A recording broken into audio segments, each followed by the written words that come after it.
psaume 77, versets 17 à 21. Les eaux t'ont vu, ô Dieu.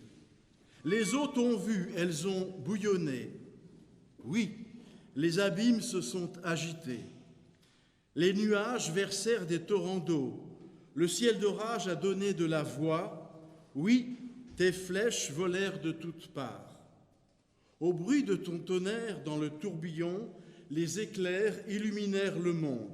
La terre s'agita et trembla. Ton chemin était dans la mer, ton sentier dans les grandes eaux, et tes traces ne furent plus reconnues. Tu as conduit ton peuple comme un troupeau, par la main de Moïse et de Aaron. Nous voyons au travers de ce psaume ce qui se passe quand Dieu se manifeste.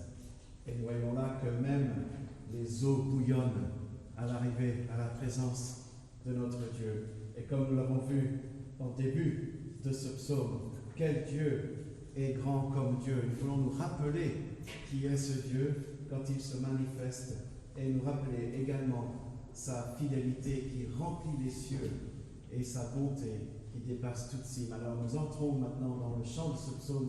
Je vous invite également masqués à nous lever pour chanter le psaume 36. Au Seigneur, ta fidélité.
Et nous lisons dans Matthieu 27 et 28.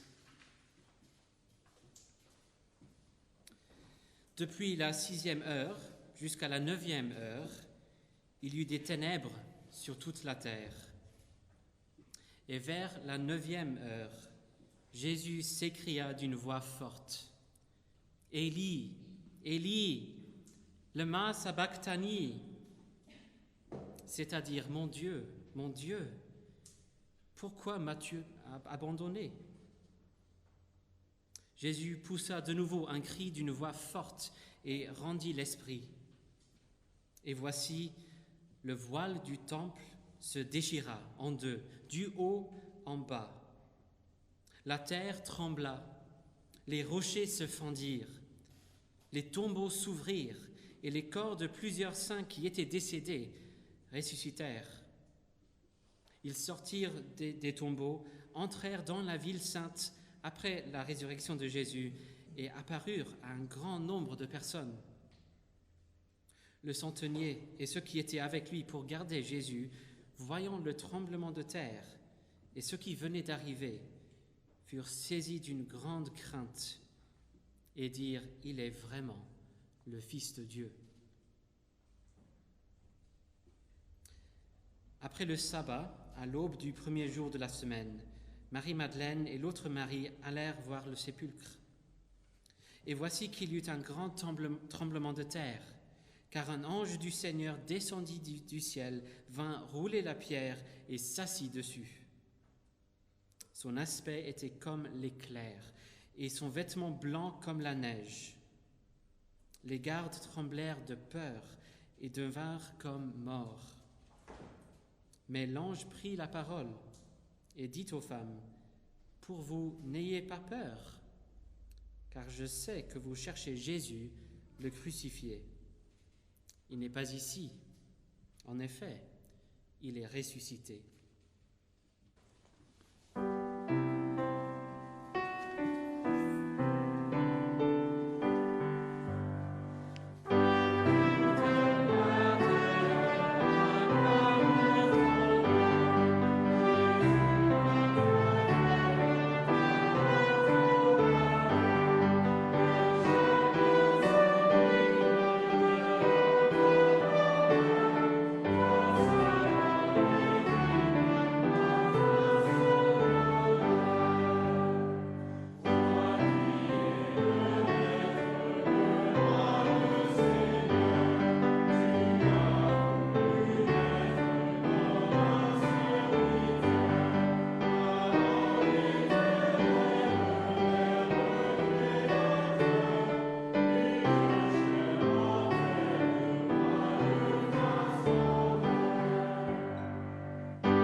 Proclamer ensemble ce que nous croyons concernant notre Dieu. Nous avons voulu nous rappeler ces grands hauts faits, ce qu'il a fait, ce qu'il est.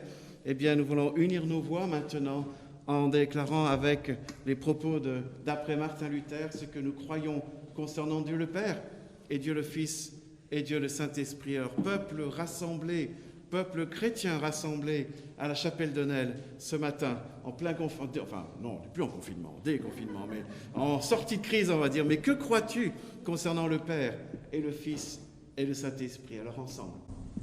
Je crois que Dieu m'a créé, ainsi que toutes les autres créatures. Il m'a donné et me conserve mon corps avec ses membres, mon esprit avec ses facultés. Il me donne chaque jour libéralement la nourriture, le vêtement, la demeure et toutes les choses nécessaires à l'entretien de cette vie. Il me protège dans tous les dangers, me préserve et me délivre de tout mal. Tout cela sans que j'en sois digne, par sa pure bonté et sa miséricorde paternelle. C'est ce que je crois fermement. Je crois que Jésus-Christ, vrai Dieu et vrai homme, est mon Seigneur. Il m'a racheté, moi, perdu et condamné, en me délivrant du péché, de la mort et de la puissance du malin. Non point à prix d'or ou d'argent, mais par son sang, par ses souffrances et par sa mort innocente, afin que je lui appartienne pour toujours et que je vive d'une vie nouvelle, comme lui-même qui, ressuscité des morts, vit et règne éternellement. C'est ce que je crois fermement. Je crois que le Saint-Esprit m'appelle par l'Évangile, m'éclaire de ses dons et me sanctifie, qu'il me maintient en l'unité de la vraie foi dans l'Église qu'il assemble de jour en jour. C'est lui aussi qui me remet pleinement mes péchés, ainsi qu'à tous les croyants. C'est lui qui, au dernier jour, me ressuscitera avec tous les morts et me donnera la vie éternelle en Jésus-Christ. C'est ce que je crois fermement. Amen. L'auteur de l'Épître aux Hébreux nous dit ceci. Vous vous êtes approchés de la montagne de Sion et de la cité du Dieu vivant, la Jérusalem céleste, des myriades d'anges, de la réunion et de l'assemblée des premiers-nés inscrits dans les cieux, de Dieu, juge de tous, des esprits des justes parvenus à la perfection, de Jésus, médiateur d'une nouvelle alliance, et du sang de l'aspersion qui parle mieux que celui d'Abel. Sa voix ébranla alors la terre, et maintenant il nous fait cette promesse. Une fois encore, je ferai trembler non seulement la terre, mais aussi le ciel.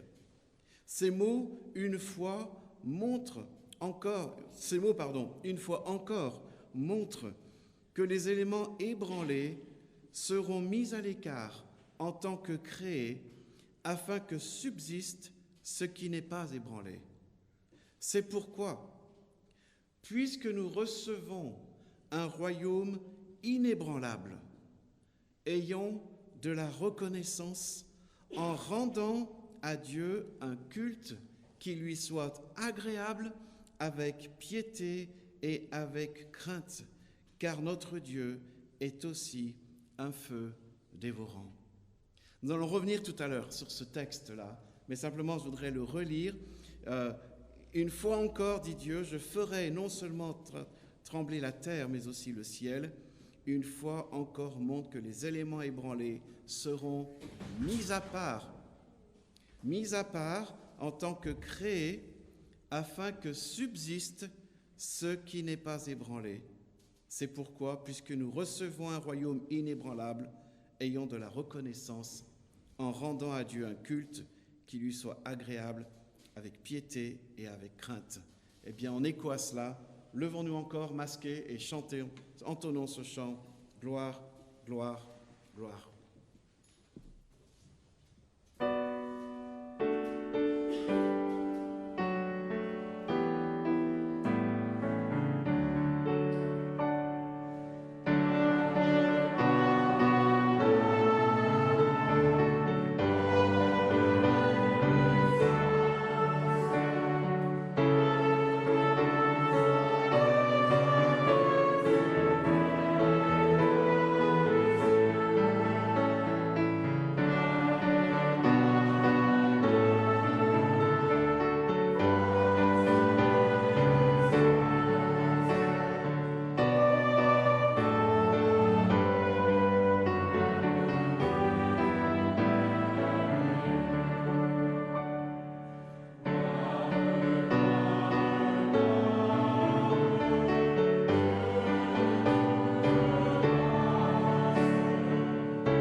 Je vous invite à vous incliner et à prier avec moi notre Seigneur. Seigneur notre Dieu, oui, gloire à ton nom Seigneur. Ce matin, nous voulons nous laisser pénétrer par tous ces chants, ces lectures et par ta sainte présence pour t'élever encore davantage, Seigneur, dans nos cœurs et dans nos vies. Seigneur, nous voulons t'élever et reconnaître que oui, tu es grand, tu es puissant et que oui, tu te manifestes de tellement de manières différentes. Seigneur, tu te manifestes déjà parce que tu nous as créés et que tu nous donnes la vie, comme nous l'avons confessé. Et ce matin, si nous sommes là, si nous respirons, si nous existons, c'est parce que tu nous maintiens en vie, Seigneur, par ton Saint-Esprit. Et Seigneur, tu t'es manifesté par ton Fils en l'envoyant mourir à notre place, en prenant sur lui, en lui donnant de prendre sur lui notre culpabilité, notre péché, et subir à notre place ta sainte colère et condamnation. Seigneur, alors parce que tu nous as créés, parce que tu nous aimes et parce que tu ne changes pas et que tu continues de te manifester et d'agir, nous voulons te prier, Seigneur, et invoquer ton nom et te demander d'agir. Seigneur, continue d'agir et de te manifester dans notre monde. Seigneur, tu vois cette situation avec le coronavirus, des pays qui sont encore durement touchés, Seigneur, comme tout le continent américain. Seigneur, mais des personnes qui continuent d'être atteintes aussi autour de nous en France.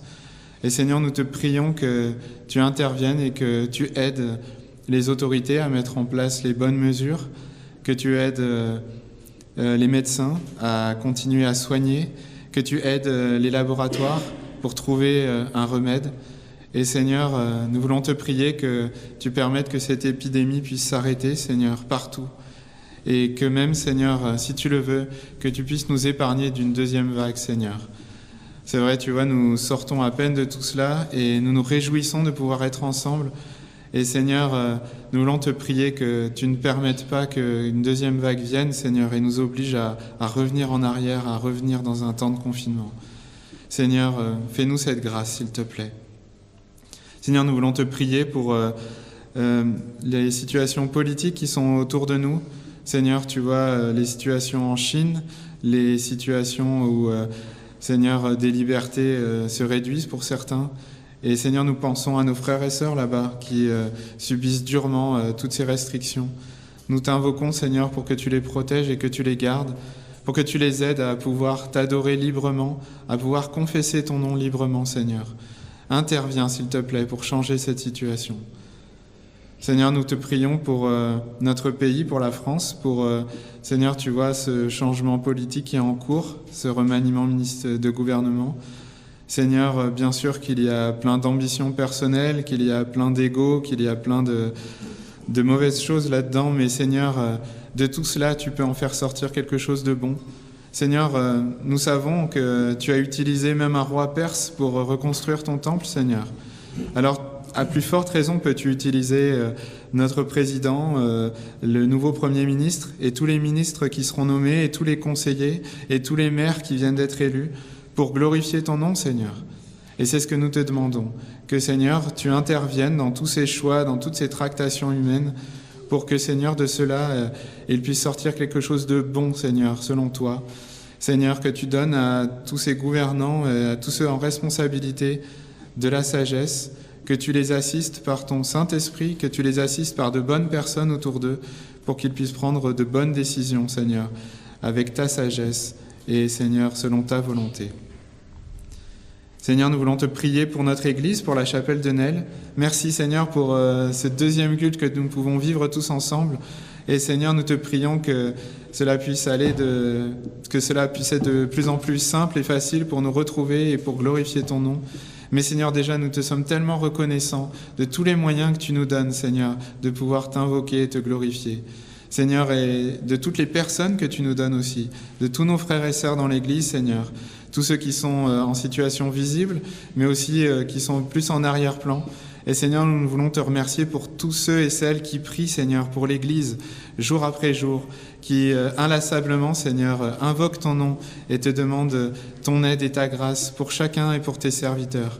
Seigneur, nous te prions pour toutes ces personnes qui dans l'ombre servent, Seigneur, qui mettent en place des choses. Et Seigneur, voilà, toutes ces chaises qui ont été mises en place, les instruments qui ont été apportés, tous ceux qui ont ouvert la salle, tous ceux qui mettent à disposition les locaux. Et Seigneur, nous ne réalisons pas toutes ces choses, mais Seigneur, nous voulons te les apporter et te demander de les renouveler, de les bénir, Seigneur, de leur faire grâce. Et Seigneur, nous te prions que tu puisses encore continuer de nous faire grâce en Église, Seigneur. Et merci encore pour toutes les choses que tu nous donnes jour après jour. Renouvelle-nous, Seigneur.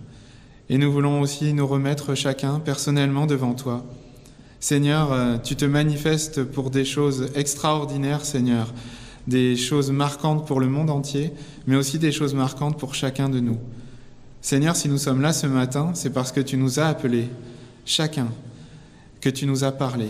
Et Seigneur, tu continues de le faire. Tu continues de nous dire à chacun d'entre nous, viens et suis-moi. Et Seigneur, aide-nous à te suivre.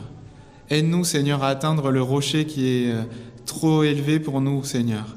Aide-nous à voir ta main tendue, Seigneur. N'est-ce pas aussi cela ce que nous voyons ce matin dans ce culte? Ta main tendue vers nous, ta main tendue, Seigneur, au travers de ta parole, au travers de nos frères et sœurs, au travers du temps que tu nous donnes, de l'Église que tu nous donnes, des petites choses que tu mets devant nous, Seigneur. Et nous voulons les saisir, Seigneur, à pleine main ce matin et te dire, oui, Seigneur, nous voulons venir. Aide-nous encore, Seigneur, par ton Saint-Esprit. Fais-nous avancer, Seigneur, dans notre foi. Fais-nous grandir. Fais-nous avancer dans notre communion avec toi. Seigneur, aide-nous ce matin à bien entendre tout ce que tu nous dis, à bien le recevoir et à t'obéir, Seigneur, même dans les petites choses, et même surtout dans les petites choses, Seigneur. Oui, manifeste-toi, Seigneur, dans nos vies, dans notre Église, dans notre pays, dans ce monde, et glorifie ton nom, Seigneur Jésus. Oui, nous voulons voir ta gloire, et nous allons la voir, Seigneur, parce que comme tu l'as dit, tu reviens bientôt. Béni soit ton nom, Seigneur Jésus. Amen.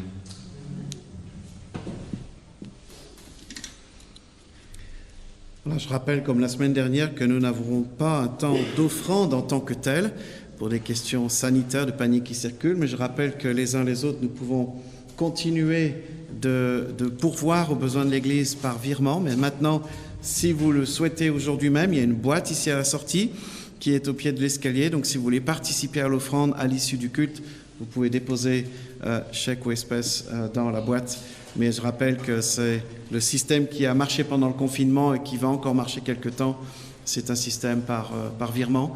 Si vous avez des questions sur tout cela, vous pouvez consulter Eric, ici présent, qui peut vous donner toutes les informations nécessaires. Mais nous voulons vivre un moment maintenant de transition en pensant à ce moment de l'offrande, mais aussi de le vivre musicalement pour nous préparer au moment maintenant de l'ouverture, au moment d'ouvrir la parole de Dieu pour la prédication. Préparons-nous.